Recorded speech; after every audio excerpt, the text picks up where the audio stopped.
Welcome to RTV. నేను మీ శ్రీనివాస్. బుల్లి తెర మీద అదేవిధంగా వెండి తెర మీద కూడా నిన్న మొన్నటి వరకు కూడా ఒక వెలిగిన వ్యక్తి చైతన్య. అంటే అందరికి తెలియకపోవచ్చు, కానీ డి చైతన్య అంటే ప్రతి ఒక్కరికి సుపరిచితుడే. అతని నటనతో విభిన్నమైన డ్యాన్స్ తోటి కూడా అందరినీ మెప్పించాడు. కానీ అనుకోకుండా కొన్ని కారణాల వల్ల అసూలు పాశాడు. కన్న తల్లిదండ్రులకి కడుపు కోత మిగిల్చాడు. అతను నేటికి చనిపోయి కరెక్ట్గా సంవత్సరం రోజులు అవుతుంది. కానీ తల్లిదండ్రులు అతని మీద ప్రేమను తగ్గించకుండా అతని మీద ఉన్న మక్కువతోటి అతను స్మారకంగా ఒక స్మారక చిహ్నాన్ని కూడా ఇక్కడ ఏర్పాటు చేయడం జరిగింది. అసలు చైతన్య చనిపోవడానికి ఇలా కారణాలు, అసలు చిన్నప్పటి నుంచి ఏ విధంగా ఉండేవాడు, చదువుకున్న చదువుకు ఎంచుకున్న రంగానికి సంబంధం లేకుండా డ్యాన్స్ వైపు ఎందుకు వెళ్ళారో కూడా వారి మాట్లాడి తెలుసుకునే ప్రయత్నం చేద్దాం. వారి నాన్నగారు సుబ్బారావు గారు అయితే మనతో ఉన్నారు. వారు మాట్లాడి తెలుసుకునే ప్రయత్నం చేద్దాం. సార్ నమస్తే. నమస్తే. చైతన్య మీ బిడ్డ నిన్నటి మొన్నటి వరకు కూడా డి అంటే చైతన్య, చైతన్య అంటే డి అనే పరిస్థితిలో మంచి పేరు తెచ్చుకున్న వ్యక్తి సడన్గా మీకు దూరం అవటం. అసలు చైతన్య చిన్నప్పటి నుంచి ఎలా ఉండేవాడు? స్కూలింగు, కాలేజీ, అసలు చదువుకున్న చదువుకి ఇంజనీరింగుకి డ్యాన్స్ వైపుకి వెళ్ళడానికి గల కారణం అదే. పుట్టింది మాత్రం ఇక్కడేనండి, నేటివ్ ప్లేస్లోనే, ముత్తవరపాలెంలోనే పుట్టాడు. తను కొన్ని కారణాల వల్ల మేము హైదరాబాద్ రావాల్సి వచ్చింది. హైదరాబాద్ వచ్చేసి రియల్ ఎస్టేటు కన్స్ట్రక్షన్ మొదలుపెట్టాను. తను అక్కడనే స్టడీ చేశాడు. నాగారం అని, కీసర మండలం నాగారం అని చెప్పని అక్కడ తను చేశాడండి. మల్కాజిగిరి డిస్టిక్, మల్కాజిగిరి మేడ్చల్ డిస్టిక్ నాగారంలో తను స్టడీ చేశాడు. ఎల్కేజీ చదివాడు. తర్వాత ఏసరావు నగర్కి వచ్చేసేసి యూకేజీ నుంచి విజయ హై స్కూల్ అని చెప్పని దాంట్లో చేర్చామండి. తర్వాత 6th 7th క్లాస్కి వచ్చేసరికి సాయి పబ్లిక్ స్కూల్ అని పటాన్చెరులో హాస్టల్లో వేసామండి. ఆ తర్వాత వచ్చేసేసి మళ్ళీ తీసుకొచ్చేసి భాష్యం స్కూల్లో చేర్చానండి. ఏసరావు నగర్ భాష్యం స్కూల్లో చేర్చాను. 10th దాకా తను అక్కడే చదివాడు. ఇంటర్మీడియట్ వచ్చేసరికి విజయవాడ తీసుకొని పోయి కానూరులో శ్రీ చైతన్య కాలేజీలో వేసామండి. అంటే ఇంజనీరింగ్ అంటే డ్యాన్స్ వైపు అంటే చదువుకుందేమో ఇంజనీరింగ్, సాఫ్ట్వేర్ ఉద్యోగం కూడా చేశాడు. అవునండి. కానీ సడన్గా ఒక్కసారిగా డ్యాన్స్ తనకి షోలకి డీ షోలు చూడటమును, ఆ డ్యాన్సర్లు పరిచయం అవ్వటం, వాళ్ళు ఫ్రెండ్స్ కొంతమంది ఉన్నారు. చిన్నప్పటి నుంచి 10th క్లాస్ నుంచే తనకి డ్యాన్స్ అంటే మక్కువ అండి. మక్కువని మీరు ప్రోత్సహించారా? లేదండి, ఎప్పుడు చెప్పలేదండి. తను ఏం చేస్తారన్నా ఒక్కడే కొడుకు కదా, ఆయన ఇష్ట ప్రకారం ఆయన చేసుకోమని చెప్పాను. దాంతో ఫ్రెండ్స్ తోటి కలిసేసి గ్రూప్ తయారు చేసుకొని అక్కడనే ఏసరావు నగర్లో కూడా కొన్ని ప్రోగ్రాంలు చేశాడు. డ్యాన్స్ స్కూల్ పెట్టాడు ఏసరావు నగర్లో డ్యాన్స్ స్కూల్ పెట్టాడు. తను హ్యాపీగానే ఉన్నాడు అంతవరకు. అక్కడ వరకు ఆడ ఏదో చిన్న చిన్న ప్రాబ్లమ్స్ చేసుకున్నాడు. ఒక స్కూల్ పెట్టేసేసి తర్వాత ఇంజనీరింగ్కి వెళ్ళాడు. ఇంజనీరింగ్కి వెళ్తూ మెకానికల్ ఇంజనీరింగ్ తను చేసింది. ఫస్ట్ ఎంసెట్ 8000 ర్యాంక్ అండి. 8000 ర్యాంకు. తను వచ్చేసేసి ఫస్ట్ కౌన్సిలింగ్లో వరంగల్లో సీట్ వచ్చిందండి. కాకతీయ యూనివర్సిటీలో సీట్ వచ్చింది తనకి. అప్పుడు తెలంగాణ గొడవలు ఉన్నాయని చెప్పి సెకండ్ కౌన్సిలింగ్ పెట్టించేసుకొని సెకండ్ ఆప్షన్ తీసుకొని వచ్చేసి మొయినాబాదు కాలేజీలో JB8 కాలేజీలో ఇంజనీరింగ్ చేశాడండి. డి వైపు అంటే ముఖ్యంగా డ్యాన్స్ షోస్ వైపు రావటం, దాంట్లోనే ఎదగటం, దాంట్లోనే పేరు రావటం కూడా అవునండి. చాలా బాగా చనిపోయే ముందు వరకు కూడా డ్యాన్స్ మీదే. అవునండి. తను చనిపోయే ముందు కొన్ని గంటల ముందు కూడా అతను ఒక ప్రైజ్ కూడా తీసుకోవడం. అవునండి. ఈవెన్ నెల్లూరులో వచ్చేసేసి అనిల్ కుమార్ యాదవ్ ఎక్స్ మినిస్టర్ ద్వారా తీసుకున్నాడండి, అవార్డు తీసుకున్నారు. కళారత్న అనేది అవార్డు ఇచ్చారు, తను తీసుకున్నాడు. దాని గురించే వస్తున్నా అన్నాడు. కాకపోతే తను తీసుకునే ముందు రోజు కూడా మాట్లాడాడు. చనిపోయే కొన్ని అరగంట ముందు కూడా మాట్లాడాడు. కానీ ఎప్పుడు ఏ బాధ వ్యక్తపరచలేదు. నాకు ప్రాబ్లమ్స్ ఉన్నాయని ఏమీ చెప్పలేదు మాకు తల్లిదండ్రులు ఇద్దరికి. వాళ్ళ తల్లితోటి ఎక్కువ క్లోజ్ ఉంటాడు. ఇంకా బాగా క్లోజ్ వాళ్ళ సిస్టర్ తోటి ఎక్కువ ఉంటుంది. తనకి ఏమైనా చిన్న చిన్న డబ్బులు అవసరాలు పడితే తనే సర్దేది. తల్లి పెద్ద ఎక్కువ అమౌంట్ అవసరం అయితే నాకు చెప్పి నా ద్వారా ఇప్పించేది తనకి. కాదు అంటే ఒక మనిషి చనిపోవటం, ముఖ్యంగా సూసైడ్ చేసుకుని చనిపోవటం అంటే ఎంతో బాధ అనుభవించి ఎంతో కాలంగా. అవునండి. తను ఏదో డిప్రెషన్లో ఉన్నాడు. వ్యక్తపరచడం కానీ స్నేహితులకు తెలియజేయడం, కుటుంబ సభ్యులకు తెలియజేయడం ఏం చేయలేదండి, ఎవరితోటి చేయలేదు. ఒక 1 వీక్ నుంచి మాత్రం ఫ్రెండ్స్ దగ్గర ఏదో స్తబ్దుగా ఉన్నాడు. మీరు బాగున్నారా, బాగా ఎదగండి, అది ఇది అని చెప్పుకుంటూ వచ్చాడట తోటి కొరియోగ్రాఫర్లకి. అంతేగాని మీకైతే మీ దృష్టికి అస్సలు ఏమీ చెప్పలేదండి. అంటే మీ దగ్గర కలిసినప్పుడు కానీ ఎప్పుడు తను చనిపోయే ముందు ఈవెంట్లో డి షోలో ఏం చెప్పాడంటే, పండు మాస్టరు తండ్రి గురించి ఒక సాంగ్ చేసినప్పుడు నా నాన్న కూడా ఇంత ఇబ్బంది పెట్టాను కదా అని చెప్పని కొద్దిగా బాధపడ్డాడు.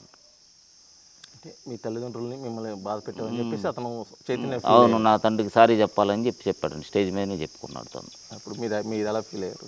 అప్పుడు ఇంకేమంటామంటే కొద్దిగా బాధ. ఎందుకు చెప్పారు ఈ విధంగా అంటే, ఏదో నాకు చెప్పాలనిపించింది నాన్న, చెప్పానని చెప్పాడండి. అంతే, ఏ బాధ చెప్పలేదు మాకు.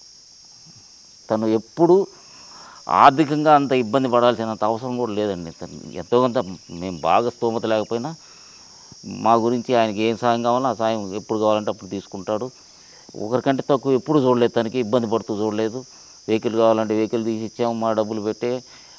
తనకి డ్యాన్స్ ఫైనల్స్కి వచ్చినప్పుడు ఫస్ట్, అంతకుముందు ఇయర్ ఫైనల్స్కి వచ్చాడండి. అప్పుడు అమౌంట్ కావాలంటే, కాస్త అమౌంట్ కావాలంటే ఒక 3,60,000 రూపాయలు ఒకటే రోజు తీసుకెళ్ళాడు, ఖర్చు పెట్టుకున్నాడు. దాంట్లో సక్సెస్ కాలేకపోయాడు ఆ రోజు సంవత్సరం.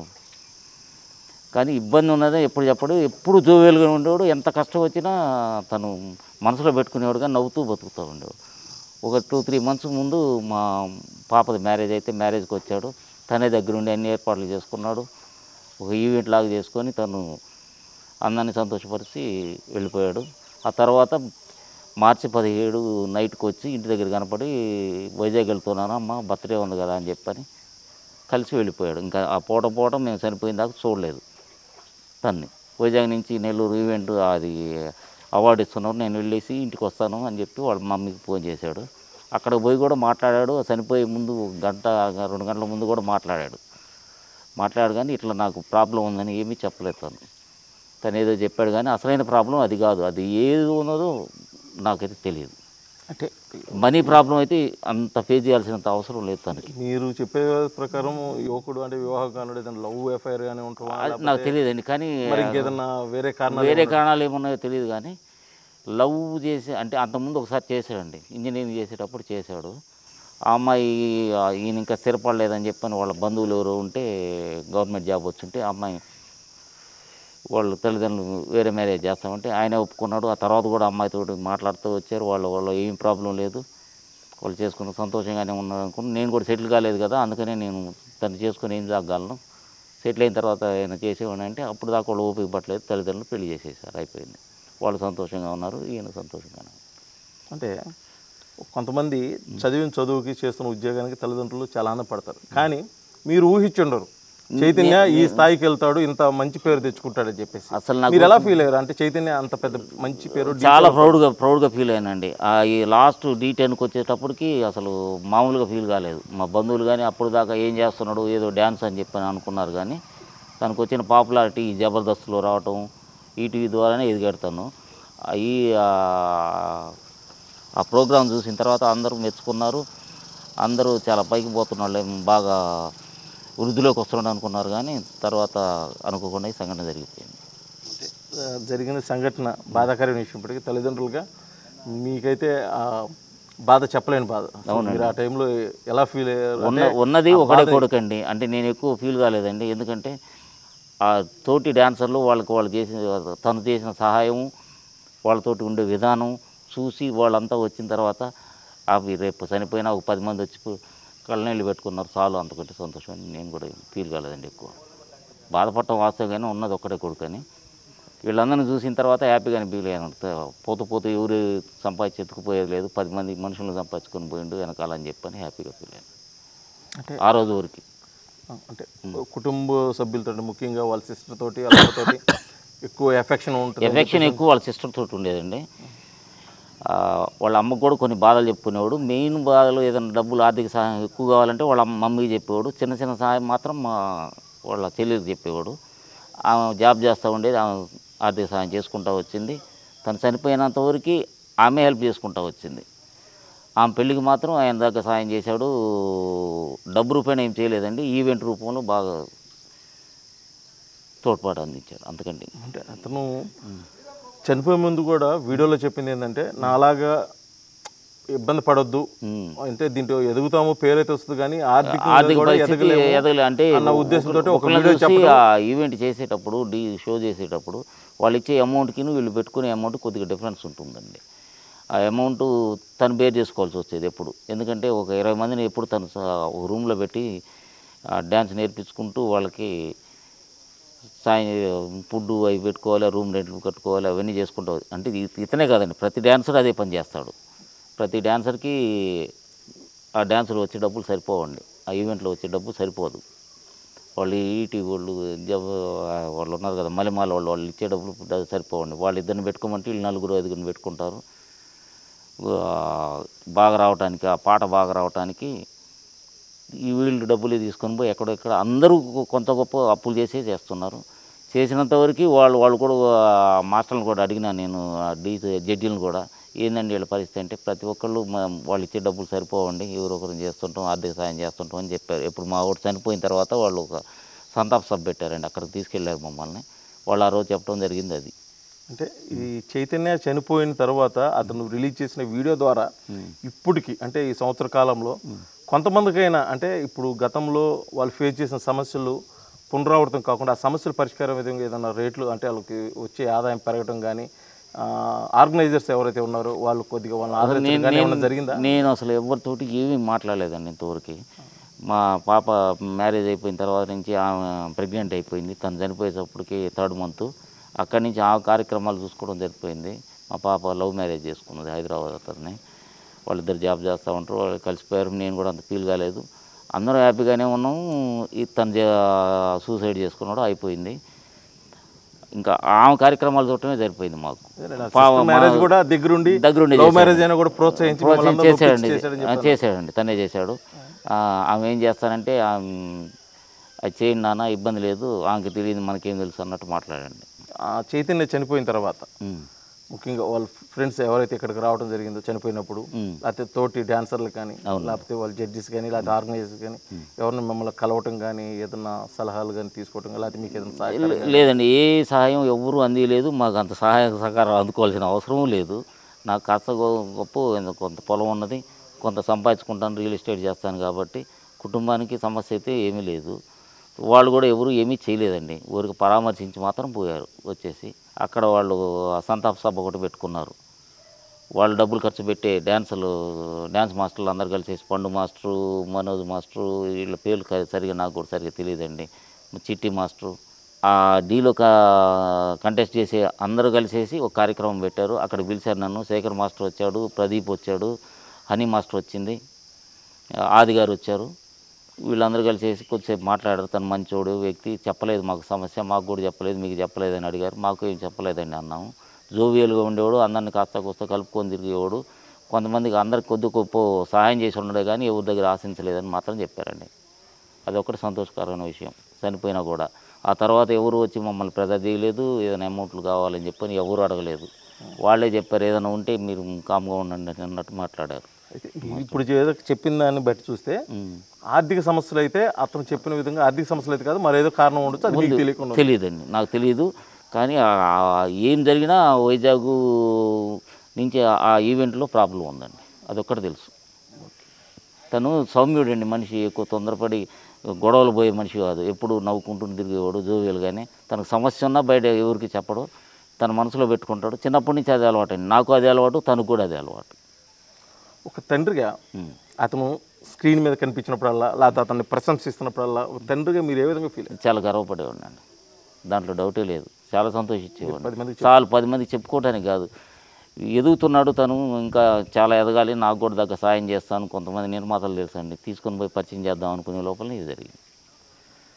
సరే, బిడ్డల మీద తల్లిదండ్రుల ప్రేమకి హద్దులనేవి ఉండవు, కానీ మీరు ఇప్పుడు ఇక్కడ ఉన్న మన స్మారక చిహ్నం హద్దులు ఏర్పాటు చేసుకొని ఒక గుర్తుగా, అసలు కారణం దీనికి గుర్తు కూడా కాదండి. తను ఇప్పుడు మాకున్నది ఒక పాప, ఒక బాబు. బాబు పెద్దవాడు, పాప చిన్నది. పాపకు ఇవ్వాల్సిన అమౌంట్, ఆమెకు పెళ్ళికి కావాల్సిన ఆమె దగ్గర ఒక 3 భాగాలు చేసుకున్నాం మేము ముగ్గురు కలిసి. కొడుకు ఒక భాగం, కూతురుకు ఒక భాగం, మాకు ఒక భాగం అని చెప్పని భాగాలు చేసామండి. ఒక 10 ఎకరాల పొలం ఉంటాను, తలా ఒక 8 ఎకరాల లెక్క డివైడ్ చేసుకొని పంచుకుందాం అనుకున్నాం. పాపకి ఇవ్వాల్సింది ఇచ్చేసాము, ఆమె పెళ్ళి మ్యారేజ్ అయిపోయింది.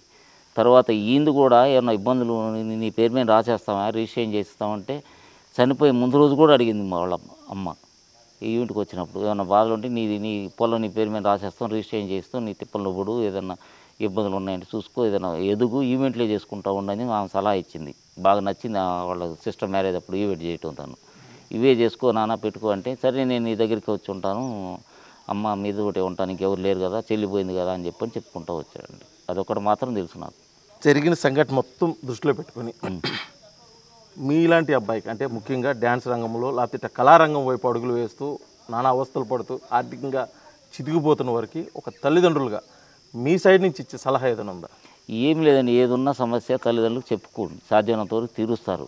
లేకపోతే తీర్చలేకపోతే ఇది కాదమ్మా, ఇది వేరే పద్ధతిలో పోండి అని చెప్తారు. కానీ ఈ విధంగా పిల్లల్ని చనిపోవడానికి ప్రోత్సహించే వాళ్ళు ఎవరు ఉంటారండి? ఎవరు ఎదుగుతుంటే అంత స్ట్రైట్గా పేరెంట్స్ నుంచి పిల్లలకి అంటే సూసైడ్ దాకా వెళ్తున్నారంటే ఇంక లేదు, నెక్స్ట్ జీవితం లేదు. లేదు. కాకపోతే మీరు అనుభవించిన బాధ అయితే మీ బిడ్డలను దృష్టిలో పెట్టుకొని తల్లిదండ్రులుగా ఎవరూ ఇలా చేయకూడదు. ఏదన్నా కాస్త ఇబ్బంది ఉంటే మా చైతన్య తండ్రిగా నాకు కూడా తోసిన సాయం చేస్తాను. ఎప్పుడు వచ్చినా సరే ఆ డాన్సర్లకి ఏ ప్రోత్సాహం కావాలన్నా నేను అందిస్తానండి. డీ వాళ్ళకి మాత్రం ఎప్పుడు వాళ్ళకి ఏదైనా ఆర్థిక సాయం కావాలంటే నాకు తగ్గ సాయం చేస్తాము. ఇది కూడా కట్టేయటం ఏంటంటే దీని తర్వాత అనాథ పిల్లలకు కాస్త ఏదైనా చేద్దాం, సేవ చేద్దాం అని చెప్పి ఉద్దేశంతో కట్టించామండి. ట్రస్ట్ లాగా పెట్టేసేసి ఇది చేద్దామని ప్రయత్నంలో ఉన్నాం. మొత్తానికైతే బిడ్డగా తనైతే మాకు అన్యాయం చేశాడు, కానీ అతనుకు కళ వైపు ఉన్న ఇంట్రెస్ట్ తోటి అతను ఆ వైపు వెళ్ళి అతనుకున్న ఆర్థిక ఇబ్బందులు లేకపోతే మరేదో కారణాల వల్ల అతనైతే మాకైతే దూరం అయ్యాడు. కానీ బిడ్డ మీద అయితే మాకు ప్రేమ ఏమాత్రం తగ్గలేదు. అతను స్మారకంగా ఏర్పాటు చేసుకున్న ఈ స్మారక చిహ్నంతో పాటు మా బిడ్డలాగే కళల వైపు మొగ్గు చూపుతూ ఇబ్బందులు పడుతున్న వారికి నా చేతనైతే సాయం అయితే నేను చేస్తాను. ఎవరూ కూడా ఆత్మహత్యకు ప్రోత్సహించవద్దు, ఆత్మహత్య చేసుకోవద్దు అని చెప్పేసి అయితే ఒక తండ్రిగా అయితే సలహా ఇస్తున్న పరిస్థితి అయితే మనం చూడవచ్చు. వీడియో జర్నలిస్ట్ లక్ష్మణ్తో శ్రీనివాస్, RTV, ప్రకాశం జిల్లా. మరిన్ని వీడియోస్ కోసం ఛానల్ ని సబ్స్క్రైబ్ చేయండి. లేటెస్ట్ అప్డేట్స్ కోసం వాట్సాప్ ఛానల్ ని ఫాలో చేయండి. అండ్ లింక్ డిస్క్రిప్షన్ లో ఉంది.